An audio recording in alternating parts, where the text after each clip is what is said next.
Hello guys, welcome back to my channel. तो भाई इस वीडियो के अंदर मैं आपको जैक डेली 2024 के स्पॉट राउंड से रिलेटेड सारी की सारी इन्फॉर्मेशन देने वाला हूं। ठीक है, मैं आपको एक्सपेक्टेड कट ऑफ भी बता दूंगा इस वीडियो में स्पॉट राउंड की कि भाई कौन सी ब्रांच आपको कितनी रैंक तक आप एक्सपेक्ट कर सकते हैं कि आपको मिल जाएगी। भाई साथ में आपके स्पॉट राउंड से रिलेटेड ना काफ़ी सारे डाउट्स आ रहे होते हैं कि भैया क्या हमें स्पॉट राउंड के लिए सीट छोड़नी पड़ती है या नहीं, क्या हमारी जो कैटेगरी है वो स्पॉट राउंड के अंदर वैलिड रहती है या नहीं, और क्या हमें स्पॉट राउंड के लिए अलग से कुछ फीस पे करनी होती है या नहीं। ये सारे के सारे डाउट्स आपके इस वीडियो के बाद क्लियर हो जाने वाले हैं भाई। प्लस काफ़ी सारे बच्चों को ये भी डाउट होता है कि भैया अगर हम स्पॉट राउंड में जल्दी पहुंच जाएं तो क्या हमें एक ज़्यादा अच्छी ब्रांच मिल सकती है, इवन हमारी रैंक थोड़ी सी कम है। तो ये भी डाउट आज मैं आपकी इसी वीडियो में क्लियर कर दूंगा। तो आपके लिए बहुत ही ज़्यादा इन्फॉर्मेटिव वीडियो होने वाली है ये। तो फिर चलो भाई बिना टाइम वेस्ट करे शुरू करते हैं। तो भाई सबसे पहले तो मैं आपको ये बता देता हूँ कि स्पॉट राउंड होता क्या है। तो भाई जैसे हमारे जैक डेली के अंदर 5 राउंड काउंसलिंग के होते हैं ना, उनके बाद भी जो सीट्स बच जाती है ना वेकेंट, उनको फिल करने के लिए स्पॉट राउंड कंडक्ट कराया जाता है। ठीक है, किसी भी रीजन की वजह से कुछ बच्चे अपनी सीट विड्रॉ करके चले जाते हैं। ठीक है, तो उन सीट्स को भरने के लिए हमारा स्पॉट राउंड कंडक्ट कराया जाता है। ठीक है, बट स्पॉट राउंड पहले एक इंटरनल अपग्रेडेशन राउंड होता है, उसके बाद आपका स्पॉट राउंड कंडक्ट कराया जाता है। ठीक है, अपग्रेडेशन राउंड में क्या होता है, फॉर एग्जांपल बच्चों ने ना एक अच्छी ब्रांच से सीट छोड़ दी है मान लो। ठीक है, उन्हें कोई और जोसा में या फिर IIT में कोई अच्छी सीट मिल गई है। फॉर एग्जांपल उन्हें NSUT या DTU में इलेक्ट्रिकल मिल रही थी। ठीक है, तो उन्होंने ना अपनी इलेक्ट्रिकल की सीट विड्रॉ कर ली है, छोड़ दी है। ठीक है, तो वहाँ पे इलेक्ट्रिकल की एक सीट पे वैकेंसी क्रिएट हो गई। ठीक है, अब जो बच्चे हैं इलेक्ट्रिकल से नीचे हैं, लाइक किसी को मैकेनिकल मिली हुई है, किसी को बायोटेक्नोलॉजी मिली हुई है, ठीक है, इनको पहले उस इलेक्ट्रिकल की खाली सीट पे अपग्रेड कर दिया जाएगा। ठीक है, यानी जिन भी बच्चों को पहले से सीट मिली हुई है पहले उन्हें अपग्रेड किया जाएगा, उसके बाद जो वैकेंसी क्रिएट हो गई लोअर ब्रांचेस के अंदर उसको डाला जाएगा स्पॉट राउंड के अंदर। ठीक है, एग्जाम्पल के लिए आपकी NSUT या DTU की कोई सीट खाली हो गई है। ठीक है, फिर जो IT वाला बच्चा होगा उसको CSE में डाला जाएगा अगर उसकी रैंक के हिसाब से। ठीक है, फिर एक सीट IT में खाली हो गई, ऐसे ही उससे IT से जो लोअर ब्रांच है फॉर एग्जांपल EC मान लो। ठीक है, फिर EC वाले बच्चे को उस IT वाली सीट में डाला जाएगा जिसकी सबसे अच्छी रैंक होगी कैटेगरी वाइज। ठीक है, ऐसे ही करते करते जो आपकी ना लोअर ब्रांचेस में सीट्स बचती रहेंगी। ठीक है, फिर जैसे EC वाले बच्चे को IT में डाला था तो EC में एक वैकेंसी क्रिएट हो गई, तो इलेक्ट्रिकल वाले बच्चे को EC में अपग्रेड कर दिया जाएगा। ठीक है, फिर इलेक्ट्रिकल के अंदर एक वैकेंसी क्रिएट हो गई। ऐसे करते करते फिर ना लोअर ब्रांचेस के अंदर काफी सारी वैकेंसीज क्रिएट हो जाती हैं। ठीक है, पहले से ही कुछ सीट्स होती है जो खाली रह जाती है लोअर ब्रांचेस में, प्लस कुछ बच्चे लोअर ब्रांचेस में से सीट विड्रॉ करके चले जाते हैं, प्लस जो बच्चे अच्छी ब्रांचेस में से भी सीट विड्रॉ करके चले जाते हैं ना, फिर भी जो है वैकेंसीज अच्छी ब्रांचेस में क्रिएट नहीं होती हैं। इस प्रोसेस के बाद जो वैकेंसीज हैं वो लोअर ब्रांचेस में ही क्रिएट होती हैं। फिर भाई उन लोअर ब्रांचेस की सीट्स को भरने के लिए अपना स्पॉट राउंड कंडक्ट कराया जाता है भाई। तो भाई अब डिस्कस कर लेते हैं स्पॉट राउंड की डेट्स के बारे में। तो भाई स्पॉट राउंड आपका कंडक्ट कराया जाएगा 29 जुलाई से लेके 1 अगस्त तक। ठीक है, और उसके पहले भाई 27 जुलाई को ना वो एक नोटिफिकेशन निकालेंगे जैक डेली वाले, जिसमें आपको लिखा रहेगा कि कौन सी ब्रांच में कितनी सीट्स खाली हैं। ठीक है, फॉर एग्जांपल वो बता देंगे कि SC के लिए इलेक्ट्रिकल ब्रांच में इतनी सीट्स खाली हैं और ST के लिए IC ब्रांच में इतनी सीट्स खाली हैं, ऐसे करके एक नोटिफिकेशन निकाल दिया जाए। तो भाई जब भी वो नोटिफिकेशन निकालेंगे ना जैक डेली वाले, तब मैं आपको एक वीडियो बना दूंगा जिसमें मैं आपको अच्छे से बता दूंगा कि आपको अपनी रैंक और कैटेगरी वाइज अपनी स्पॉट राउंड के अंदर बेस्ट पॉसिबल ब्रांच और कॉलेज लेने के लिए एग्जैक्टली क्या क्या करना पड़ेगा। ठीक है, मैं आपको अच्छे से गाइड कर दूंगा उस वीडियो के अंदर। ठीक है, तो वो वीडियो आपके लिए बहुत ज़्यादा इंपॉर्टेंट होने वाली है। तो भाई चैनल को सब्सक्राइब करके बेल आइकन को ऑल पे जरूर सेट कर लेना, कहीं वो वीडियो आपसे मिस ना हो जाए भाई। तो भाई अब मैं बता देता हूँ आपको एग्जैक्टली करना क्या होगा स्पॉट राउंड वाले दिन। ठीक है, तो भाई सबसे पहले तो अगर जो बच्चा ये सोच रहा है ना कि मैं स्पॉट राउंड के लिए अलग से रजिस्टर करूंगा, तो भाई ऐसा पॉसिबल नहीं है। आपको अगर स्पॉट राउंड में पार्टिसिपेट करना है तो आपको जैक डेली पे अभी रजिस्टर करना होगा, क्योंकि भाई स्पॉट राउंड के लिए अलग से रजिस्ट्रेशन ओपन नहीं हो रहे होंगे भाई। ठीक है, और साथ में उसके बाद जब आप स्पॉट राउंड के लिए जा रहे होगे ना, तो जो भी आपने राउंड 5 तक अपनी चॉइस फिलिंग करी होगी ना, वो भाई वैलिड नहीं रहेगी, उसको वो कंसिडर नहीं करने वाले हैं। ठीक है, स्पॉट राउंड के अंदर भाई मिनट्स का खेल हो रहा होता है। ठीक है, तो भाई सबसे पहले तो आपको ना कैटेगरी वाइज बुला लिया जाएगा। कुछ बच्चों को ये डाउट था कि कैटेगरी वैलिड होती है स्पॉट राउंड में या नहीं, तो इसका आंसर है भाई सब कुछ वैलिड होता है। आपका दिल्ली कोटा, आपका जो भी कोटा है वो सारे कोटा आपके स्पॉट राउंड के अंदर भी वैलिड होते हैं। ठीक है, तो भाई सबसे पहले तो आपको कैटेगरी वाइज अलग अलग टाइम पे बुला लिया जाएगा। ठीक है, और सबसे पहले फिर आपके डॉक्यूमेंट्स वेरीफाई करे जाएंगे। ठीक है, तो अगर कोई भी गलती आपके डॉक्यूमेंट्स में निकल जाती है छोटी सी भी, तो आपका जो है स्पॉट राउंड का काउंसलिंग का सफर वहीं पे खत्म कर दिया जाएगा भाई। आपको कोई भी थोड़ा सा भी टाइम नहीं दिया जाएगा, चाहे आपकी रैंक बाकी बच्चों से अच्छी भी क्यों ना हो, फिर भी आपको टाइम बिल्कुल भी नहीं दिया जाएगा भाई। फिर भाई अगर आपके डॉक्यूमेंट्स एकदम सही निकलते हैं ना तो आपको भेजा जाता है अगले राउंड की तरफ, ठीक है। तो अगले राउंड में क्या होता है, बस वो ना आपकी रैंक नोट कर लेते हैं सारे बच्चों की एक साथ, ठीक है। तो पहले क्या होता था कि जो बच्चा पहले पहुंच जाता था ना, इवन उसकी रैंक कम है स्पॉट राउंड में, फिर भी वो अगर वो पहले पहुंच गया फिर भी उसे एक अच्छी ब्रांच मिल जाती थी, ठीक है। बट ये आपका होता था 2-3 साल पहले तक, ठीक है। बट अब पिछले बार से ये एकदम बंद हो चुका है, ठीक है। अब क्या करते हैं वो लोग ना कि आपको एक टाइम दे देंगे, उसी टाइम पे सब बच्चे आ ही जाते हैं अप्रॉक्स, ठीक है। फिर वो सबकी रैंक नोट कर लेते हैं, उस हिसाब से वो कट ऑफ बना देते हैं, ठीक है। तो अब ज़्यादा जल्दी जाने से कोई फ़ायदा नहीं होने वाला है भाई, ठीक। तो ऐसे अगले राउंड के अंदर ना वो आपकी रैंक नोट कर लेंगे, ठीक है। फिर जहाँ पे आप बैठे होगे ना, पीछे आपके एक बोर्ड होगा और उस बोर्ड पे वो दिखा देंगे कि कौन सी ब्रांच कितनी रैंक तक मिल रही है, ठीक है। एक कट ऑफ वाली लिस्ट वहाँ पे आपको बोर्ड पे दिखा देंगे वो। फिर भाई एकदम मिनट्स का खेल हो रहा होता है स्पॉट राउंड के अंदर, जिसमें भाई काफ़ी सारे बच्चे गलती कर जाते हैं, क्योंकि भाई आपको ना स्पॉट राउंड में फिर एक 3-4 ब्रांचेस बता दी जाएंगी कि भाई आपकी रैंक के हिसाब से इतनी 3-4 ब्रांचेस आपको मिल रही हैं। फिर आपको तुरंत उसी टाइम कुछ ही मिनटों में चूज करना पड़ता है, ठीक है। बिल्कुल भी एक्स्ट्रा टाइम आपको नहीं दिया जाता है। फॉर एग्जांपल आपकी रैंक के हिसाब से आपको इलेक्ट्रिकल मिल रही है, मैकेनिकल मिल रही है और सिविल इंजीनियरिंग मिल रही है, ठीक है। तो आपकी रैंक के हिसाब से अगर आपको इलेक्ट्रिकल भी मिल रही है ना, फिर भी अगर आपने ये बोल दिया कि मुझे सिविल चाहिए और आपने पेमेंट कर दी उसी टाइम,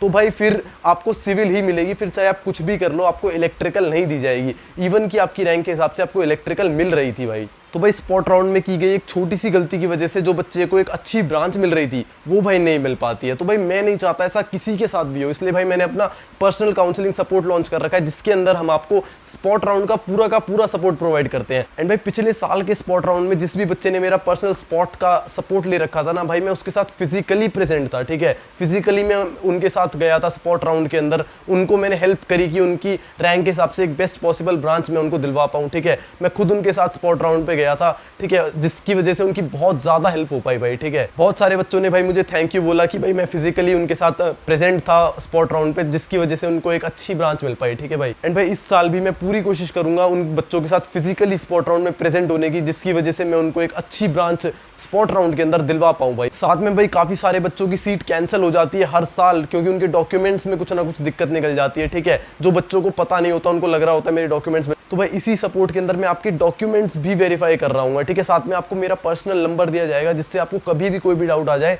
आपको सीधा मेरे पास कॉल कर देनी है, ठीक है। आपको कहीं भी कुछ भी रिसर्च करने की जरूरत नहीं पड़ेगी, आपको डायरेक्ट मेरे को कॉल कर देनी है। मैं आपके सारे डाउट्स क्लियर कर रहा हूँ आपके साथ कॉल पे बैठ के भाई। इसके साथ साथ भाई इसी सपोर्ट के अंदर आपको स्कॉलरशिप सपोर्ट भी फ्री में प्रोवाइड किया जाएगा, जिसके अंदर हम आपको फर्स्ट ईयर के अंदर जो भी स्कॉलरशिप्स आ रही होती है कॉलेज की, जिसमें आपको 1.5 लाख 2 लाख तक की फीस रिफंड हो रही होती है, उसके बारे में भी आपको सारी इन्फॉर्मेशन दे रहे होंगे, फॉर्म्स आपके खुद से फिल करवा रहे होंगे हम, ठीक है। तो भाई मैं आपकी जगह होता तो ये सपोर्ट जरूर लेता, क्योंकि भाई जिस कॉलेज के अंदर हम 8-10 लाख रुपए इन्वेस्ट कर रहे हैं, उसमें भाई मेरे को नहीं लगता कुछ 100 रुपए और ज्यादा देने से कुछ भी दिक्कत होने वाली है। इसके साथ साथ जो स्कॉलरशिप सपोर्ट हमें दिया जाएगा वो भी 1.5 लाख 2 लाख तक की स्कॉलरशिप हमें मिल रही होगी उसमें भी, ठीक है। तो भाई मेरे हिसाब से तो जो कुछ 100 रुपए आप यहाँ पे इन्वेस्ट कर रहे होंगे वो आपकी सबसे अच्छी इन्वेस्टमेंट हो रही होगी भाई। तो भाई अगर आप इंटरेस्टेड हैं इस काउंसलिंग सपोर्ट में, तो भाई डिस्क्रिप्शन में आपको डिटेल मिल जाएगी, आपको सिर्फ मेरे इंस्टाग्राम पे मैसेज कर देना या फिर मेरे को मेल डाल देनी है कि भैया I want your personal counselling support या I want your personal spot round support, ठीक है। और मेरी इंस्टा आईडी और ईमेल आईडी भी आपको डिस्क्रिप्शन के अंदर ही मिल जाएंगी भाई। तो भाई लिमिटेड सीट्स ही बची हैं, जल्दी से आप मेरे को मेल डाल के या मेरे इंस्टाग्राम पे मैसेज डाल के अपनी सीट बुक करा सकते हो भाई। तो भाई अब अपने स्पॉट राउंड के प्रोसेस पे वापस आते हैं। तो भाई जैसे आपको पता लग जाएगा कि आपको इतनी ब्रांचेस मिल रही हैं, फिर आपको उसमें से एक ब्रांच चूज कर लेनी है, ठीक है। फिर उस ब्रांच को, जिस भी ब्रांच को आप चूज करोगे ना, उसके बाद आपको पेमेंट कर देनी है डिमांड ड्राफ्ट के थ्रू, ठीक है। और कोई पेमेंट ऑप्शन यहाँ पे आपके पास अवेलेबल नहीं होगा, सिर्फ एक ही पेमेंट ऑप्शन अवेलेबल है जो कि डिमांड ड्राफ्ट, ठीक है। उसके थ्रू आपको पेमेंट कर देनी है, उसके बाद आपकी जो सीट है वो कंफर्म हो जाएगी और आपको प्रोविजनल सीट अलॉटमेंट लेटर दे दिया जाएगा भाई। प्लस अगर आपको जो ब्रांच चाहिए वो आपको ब्रांच नहीं मिल रही है और ऐसी ब्रांच मिल रही है जो आपको नहीं चाहिए, तो भाई आप सीधा वहां से वापस आ सकते हो, ठीक है। उसमें फिर आपको पेमेंट कुछ करने की जरूरत नहीं है, ना कोई रिफंड वगैरह की बात आएगी, क्योंकि आप पेमेंट करोगे ही नहीं भाई, ठीक है। तो आपको वहीं पे ऑन द स्पॉट चूज करना पड़ेगा कि आपको कौन सी ब्रांच लेनी है या फिर इन सब में से कोई भी ब्रांच नहीं लेनी है। तो भाई अब बात कर लेते हैं स्पॉट राउंड की एक्सपेक्टेड कट ऑफ के बारे में, ठीक है। तो भाई जनरली अगर हम देखें ना स्पॉट राउंड में, तो भाई लाखों की रैंक है अगर आपकी जनरल में, तब भी आपको एक ना एक सीट मिल जाती थी स्पॉट राउंड के अंदर, ठीक है। फॉर एग्जांपल मैं आपको बताऊं, पिछले साल की बात अगर मैं आपको बताता हूं,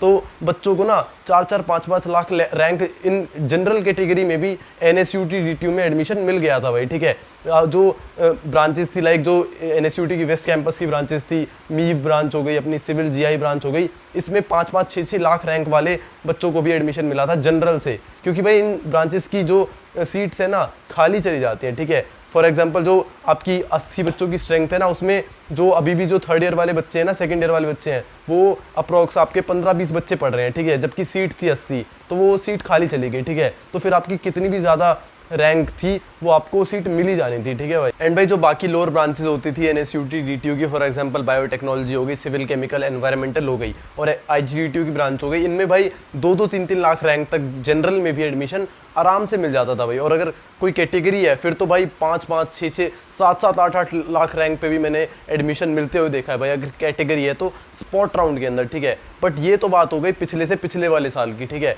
बट जो पिछले साल हुआ ना, उससे भाई मेरा तो स्पॉट राउंड के ऊपर से भाई पूरा भरोसा उठ चुका है, ठीक है। क्योंकि भाई स्पॉट राउंड में पिछली बार ना भाई इतने सारे बच्चे आ गए, इतने ज़्यादा बच्चे आ गए, मैं खुद वहीं पे प्रेजेंट था, ठीक है। NSUT के अंदर ही स्पॉट राउंड था पिछले साल वाला, तो भाई इतनी ज़्यादा भीड़ हो गई स्पॉट राउंड के अंदर कि भाई ऐसा लग रहा था कि भाई ये कोई फेस्ट चल रहा है, ठीक है। इतनी ज़्यादा भीड़ थी स्पॉट राउंड के अंदर, इतनी सारी कार्स, इतनी पार्किंग भाई पूरी फुल हो गई थी, रोड्स पे लोग पार्क कर रहे थे अपनी गाड़ियों को और बहुत सारे लोग आ गए थे भाई, ठीक है। जिसकी वजह से जो स्पॉट राउंड की कट ऑफ है ना, वो बहुत ज़्यादा हाई चली गई थी भाई पिछले साल। तो भाई स्पॉट राउंड की कट ऑफ डिपेंड करती है कि कितने बच्चे स्पॉट राउंड के अंदर आए हैं, ठीक है। क्योंकि भाई मान लो इलेक्ट्रिकल के अंदर अपनी 5 सीट खाली हैं, ठीक है, जनरल के अंदर, तो भाई वो 5 सीट तो उन्हीं बच्चों को मिलेगी ना जिनकी बेस्ट रैंक होगी, उनमें से जो बच्चे स्पॉट राउंड के अंदर आए हुए हैं, ठीक है। तो फिर जितने भाई ज़्यादा बच्चे आते हैं तो भाई उतनी ही ज़्यादा कॉम्पिटिशन हो जाता है स्पॉट राउंड के अंदर, जिसकी वजह से कट ऑफ जो है हाई चली जाती है, ठीक है। पहले जो होता था स्पॉट राउंड के अंदर बिल्कुल भी बच्चे नहीं आते थे, अप्रोक्स 50-60 बच्चे आते थे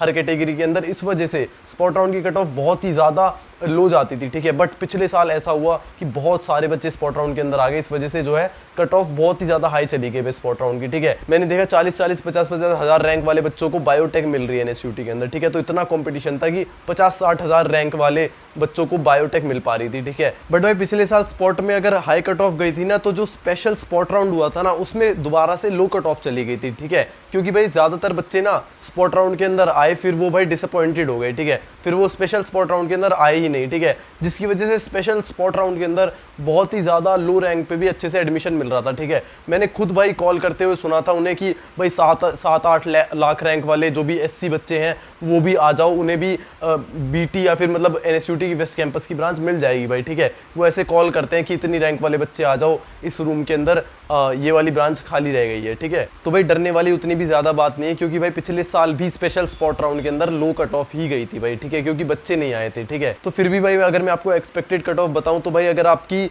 जनरल में 1.5 लाख तक रैंक है और आप गर्ल्स कैंडिडेट हो ना, तो भाई IGDTU तो मेरे ख्याल से आप कंफर्म समझो, ठीक है। 1.5 लाख रैंक तक, 1.5 से 2 लाख रैंक तक आपको IGDTU में कोई ना कोई ब्रांच जरूर मिल जाएगी भाई। प्लस DTU NSUT की बात करें तो भाई अगर कट ऑफ हाई भी जाती है फिर भी भाई 1 लाख रैंक के अंदर तो आपको NSUT की बायोटेक तो मिल जानी चाहिए, NSUT और DTU की बायोटेक, ठीक है। मैं जनरल कैंडिडेट्स की बात कर रहा हूँ, ठीक है। 1 लाख रैंक तक आपको बायोटेक मिल जाएगी, ठीक है। बट अगर बच्चे कम आते हैं तो भाई फिर से वो पिछले से पिछले साल वाला हाल चला जाएगा कि 3-4 लाख रैंक पे भी आपको NSUT का वेस्ट कैंपस मिल रहा है और 2-3 लाख रैंक पे भी आपको मेन कैंपस में BT मिल रही है, DTU में BT मिल रही है। तो ये भी हो सकता है अगर थोड़े कम बच्चे आते हैं तो। स्टिल भाई अगर हाई कट ऑफ भी जाती है और आपकी 1 लाख रैंक से नीचे है तो भाई मेरे हिसाब से आप 90% बिल्कुल सेफ है, आपको स्पॉट में कुछ ना कुछ मिल जाएगा, ठीक है। आप स्पॉट और स्पेशल स्पॉट में जाने का चांस ले सकते हैं भाई, ठीक है, अगर आपकी रैंक 1 लाख तक है तो भाई नंबर ऑफ कैंडिडेट्स पे तो स्पॉट राउंड की कट ऑफ डिपेंड करेगी, बट फिर भी आपकी 1 से 1,20,000 तक रैंक है, फिर भी आप दाव खेल सकते हैं अपना स्पॉट राउंड पे, ठीक है, कि आपको DTU में या NSUT के मेन कैंपस में कोई ना कोई लोअर ब्रांच जरूर मिल ही जाएगी भाई इतनी रैंक पे मेरे हिसाब से, ठीक है। बाकी आपको स्पेशल स्पॉट में भी जरूर आना चाहिए अगर इस बार होता है स्पेशल स्पॉट राउंड तो। बाकी अगर आपका ये क्वेश्चन है कि स्पॉट राउंड में अच्छी ब्रांचेस मिल पाएंगी कि नहीं, तो भाई काफ़ी मुश्किल है। मतलब अगर आपकी रैंक अच्छी होगी तभी आपको एक इलेक्ट्रिकल तक हो सकता है कि सीट खाली बच जाए स्पॉट राउंड तक, ठीक है। तो हो सकता है कि भाई एक दो बच्चों को इलेक्ट्रिकल भी मिल रही होगी स्पॉट राउंड में, बट उससे ऊपर स्पॉट राउंड में मिलना मेरे हिसाब से भाई इम्पॉसिबल ही है, ठीक है। बट इलेक्ट्रिकल तक एक दो बच्चों को मिल ही रही होगी, ठीक है, इलेक्ट्रिकल तक ब्रांच। तो भाई आपकी अगर रैंक थोड़ी अच्छी है स्पॉट राउंड में, जो भी बच्चे आए हैं उनके कंपैरिजन में, तो आपको इलेक्ट्रिकल ब्रांच भी मिल सकती है भाई। तो आपको चांस तो थोड़ा लेना चाहिए मेरे हिसाब से, तो स्पॉट राउंड में पार्टिसिपेट कर ही लेना चाहिए आपको। बट भाई अगर सारे बच्चे कर लेंगे तो भाई कट ऑफ भी हाई चली जाएगी इस हिसाब से भाई। तो अगर जिस बच्चे को कहीं और मिल रहा हो कुछ, तो भाई वो देख लेना वहाँ पे, ठीक है। यहाँ पे कट ऑफ थोड़ी ज़्यादा हाई मत करवाना भाई। तो अब कट ऑफ पे बात होगी, अब आपके डाउट्स पे आ जाते हैं भाई। तो बच्चे कह रहे थे कि हमें स्पॉट राउंड में जाने के लिए सीट छोड़नी पड़ती है। तो भाई मेरा आंसर ये है कि भाई जो जिन बच्चों को सीट शुरू से नहीं मिली होती है ना, वो ही बच्चे फिजिकल स्पॉट राउंड में जा रहे होते हैं, ठीक है। जिन बच्चों को सीट मिल जाती है उनको ना इंटरनल अपग्रेडेशन राउंड होता है स्पॉट राउंड से पहले, उसी के अंदर अपग्रेड कर दिया जाता है, तो आपको स्पॉट राउंड में जाने की जरूरत ही नहीं रहती है, ठीक है। तो जो ब्रांच आपको इंटरनल अपग्रेडेशन राउंड में मिल जाती है, उससे अच्छी ब्रांच आपको कभी स्पॉट राउंड में मिल ही नहीं सकती भाई, ठीक है। तो भाई जो अपनी मिली हुई सीट है उसको छोड़ के स्पॉट राउंड में जाने का तो भाई कोई लॉजिक बनता ही नहीं है भाई, ठीक है। अगला डाउट ये था कि भैया क्या हमें स्पॉट राउंड में जाने के लिए अलग से कुछ पैसे देने पड़ते हैं? तो भाई इसका आंसर है जैक दिल्ली के अंदर नहीं देने पड़ते, IPU के अंदर देने पड़ते हैं, ठीक है। जैक दिल्ली में बस आपको 95,000 का अपना डिमांड ड्राफ्ट बनवा के लेके जाना होता है। अगर आपको सीट मिलती है तो आपको पे करने होते हैं, वरना नहीं करने होते हैं, ठीक है। तो अब आई थिंक मैंने आपके ऑलमोस्ट सारे डाउट्स क्लियर कर दिए। अभी भी आपको कोई भी डाउट रहा हो स्पॉट राउंड से रिलेटेड तो कमेंट सेक्शन में पूछ लेना, मैं आंसर करने की पूरी कोशिश करूंगा। तो भाई अब वीडियो को इतना ही रखते हैं। तो भाई यहाँ तक आगे तो चैनल को सब्सक्राइब जरूर कर लेना, वीडियो को लाइक कर देना। Thanks for watching.